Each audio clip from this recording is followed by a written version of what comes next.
How's it going, everybody? Welcome back to Simulation Sunday. I'm your host, Mr. Bradley Berger, and today I'll be covering the 1800 election, a rematch between John Adams and Thomas Jefferson, and simulating what would happen if it occurred in the modern day. If you have seen the previous episode, as I recommend you do, it explains the candidates, their policies, and their prime voting blocks ad nauseum. As always, please remember to hit that like button and subscribe to my channel for more election-focused content. Now, let's get on to the candidates.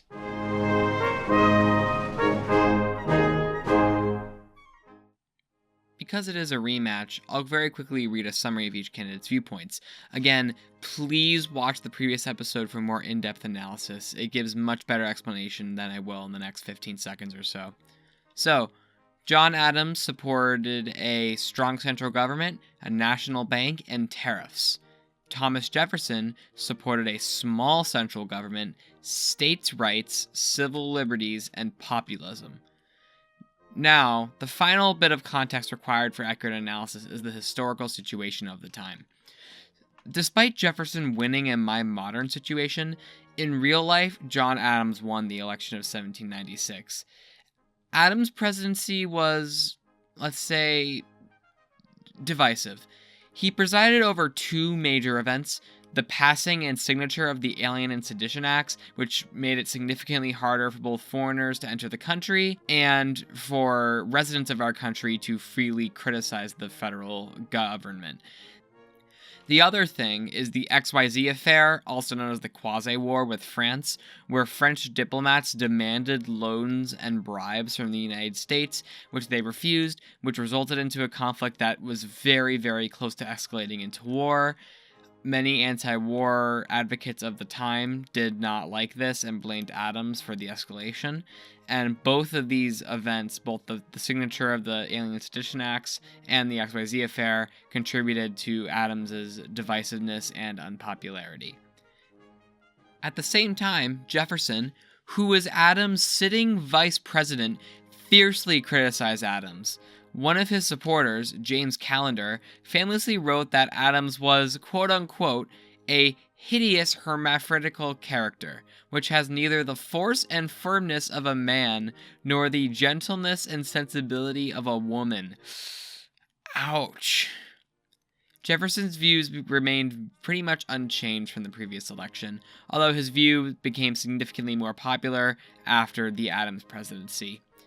Of course, modern voters would find parts of Jefferson's legacy problematic, especially his views on slavery and race, but for this simulation and for many simulations going forward, we will be focusing more on his core ideas of civil liberties and anti-authoritarianism, which would definitely resonate today.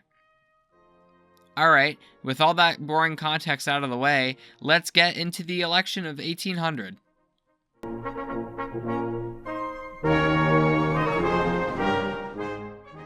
So, for our safe Adams states, we have, nothing. That's right, Adams was so unpopular that chances are no state would currently give him more than 15% margin of victory. He'd lose most states by huge margins and only narrowly hang on to a few core areas. Yeah, he was that unpopular. After that abysmal showing, let's move on to the safe Jefferson states. For the safe Jefferson states, we have Alaska, California, Nevada, Oregon, Idaho, Montana, Wyoming, Colorado, New Mexico, North Dakota, South Dakota, Nebraska District 3, Kansas, Texas, Minnesota, Iowa, Missouri, Illinois, Wisconsin, Michigan, Ohio, New York, New Hampshire, Maine District 2, North Carolina, and Georgia. Congratulations, Jefferson! You won! Yeah! This was bad for Adams. So, how exactly did Jefferson win this by such a huge margin? Well, let's begin with the previous 1796 coalition of safe states. Many Midwestern and Mountain West states like Montana or North Dakota would vote Jefferson due to the large working class farmer population in these states. Along with these, many states who voted for Jefferson previously by smaller margins were also added to the safe column, namely Oregon, Nevada, Colorado, New Mexico, Texas, Minnesota, Iowa, Illinois, Wisconsin, New Hampshire, North Carolina, and Georgia. Many independent and swing voters in these states, and even some of the more left or right-wing voters, became dissatisfied with the federal government infringing on their freedom of speech, as well as the potential ignition of a war, which is generally not very popular amongst many modern populists. 2. For states with lots of minority voters, aka New Mexico, Texas, Illinois, North Carolina, and Georgia, a lot of them felt as if their rights were being trampled on even further by the new regulations, strengthening their already existent further against the current administration. There's one last block here as well, the states that previously voted for Adams and then swung 15 plus points toward Jefferson to become safe in this election. These two states are the massive states of California and New York. These states are populated by a massive, diverse population of people. But the coalition of urban city voters and rural agrarian voters, as well as suburban voters swinging towards Jefferson, was enough to completely swing the state to the opposite side.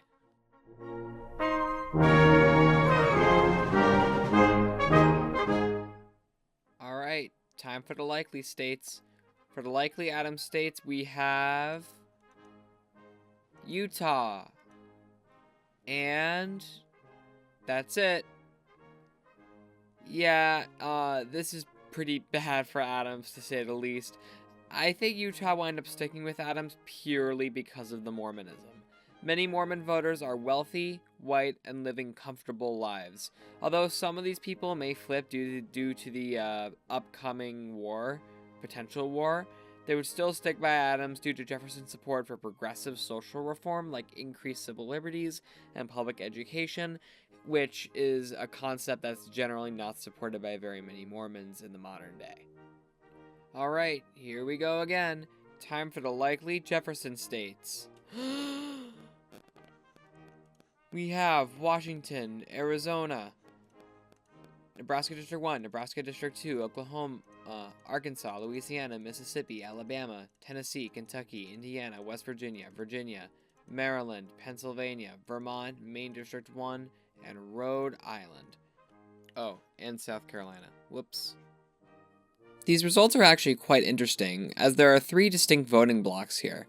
Block 1 are the states that previously voted for Jefferson and just voted for him by more or the same now.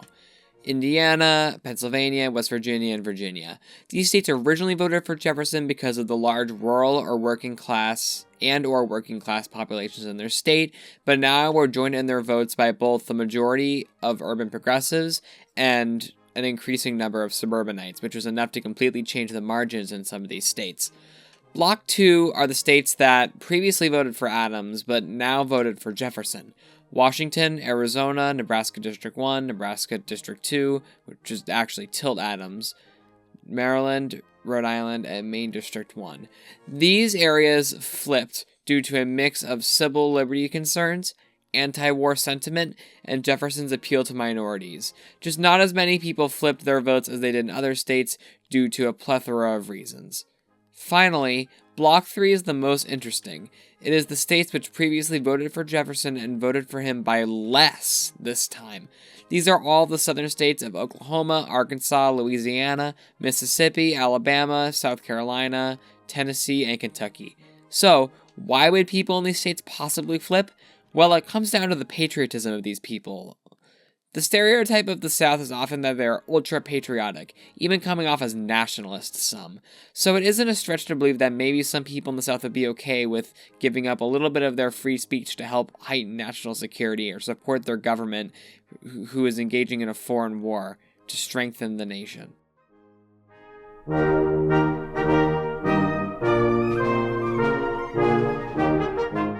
Now, it's that time to ask, where are we at in comparison to real life?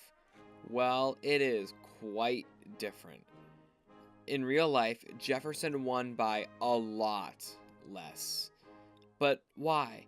Well, my hypothesis is that it comes down to who voted in these elections. At the time, only white property owners or wealthy white people were able to vote. These people didn't see too much of a change in their daily life from the Adams presidency, and may have in fact supported it, especially up here in the Northeast. So they just voted based off of his previous political beliefs, which served to benefit the industrious North. Also, the decisive state of New York's electors were decided by the state legislature, who voted for Jefferson in a closed vote, so the public say didn't really matter that much in this election.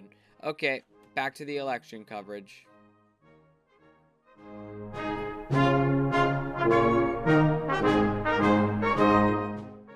So, usually the leans and tilts would be nail biters, but they don't really matter too much in this election. No matter, let's get to it. The leans for Adams are Connecticut and just Connecticut.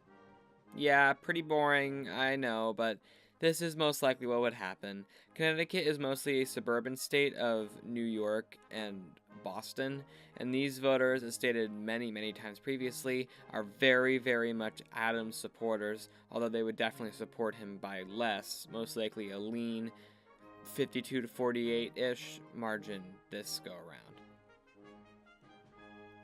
I promise that the lean Jefferson states are nowhere near as numerous as the like lean safe states. The lean Jefferson states are Hawaii, Florida, and Massachusetts. And excuse me, I want to add DC as a safe state now. I just realized I forgot that earlier. So, for Hawaii and Massachusetts, these were states that voted for Adams mostly because of their high population of wealthy, like suburban, educated voters. So these voters previously voted heavily for Adams. They still did vote for Adams, but most likely by closer to a lean margin, like what you see in Connecticut. But what differentiates these states are the high population of urban progressives, which, as you can see in a place like Washington, D.C., voted heavily towards Jefferson this election, which was enough to swing both of these states regardless of the suburban vote. Even though Massachusetts was his home state, by the way. And then there's Florida. So, even though Florida voted for him by this exact same margin before, I think that there would be some internal movement of demographics. The northern part of the state, mostly populated by more traditional Southerners, would likely have swung towards Adams, while the southern part of the state, populated mostly by a combination of suburban white people and Hispanic people, would most likely swing towards Jefferson, which would kind of cancel each other out and lead to the same margin as before.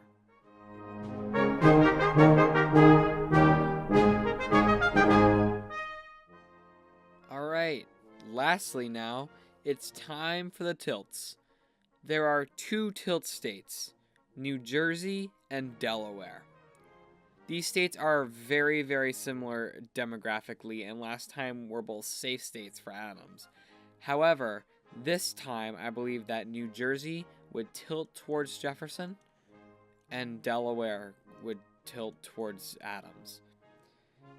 So, despite these both being safe states, they have now become extremely heavily contested. I believe that New Jersey would end up voting for Jefferson due to their more urban population up in the northern part of the state that may end up going more for Jefferson than the more urban parts of Delaware would. But this really could go either way. Also, I know I forgot this earlier. Sorry for another correction, but I would like to add Nebraska at large and Maine at large as both safe states, as I believe that District 2 and District 3 for Maine and Nebraska respectively would vote for Jefferson by so much that it would completely overpower the likely margins in these districts. So, there you have it. If the 1800 election happened in the modern day, Jefferson would win in a 522-16 landslide victory, only rivaled by Ronald Reagan in 1984 and Franklin Delano Roosevelt in 1936. No, this is the largest landslide ever, and this hypothetical election is among the largest landslides to have ever happened. Sorry, Adams, but this is what happens when you trample on an American's constitutional rights. Thankfully, future presidents learned from these mistakes, and the First Amendment was never violated again. Make sure to like, comment, and subscribe to support the channel. Also, make sure to hit that bell as well to make sure you know when new content is released. Well, I'm Bradley Berger, and that was Berger Elections. Have a political day.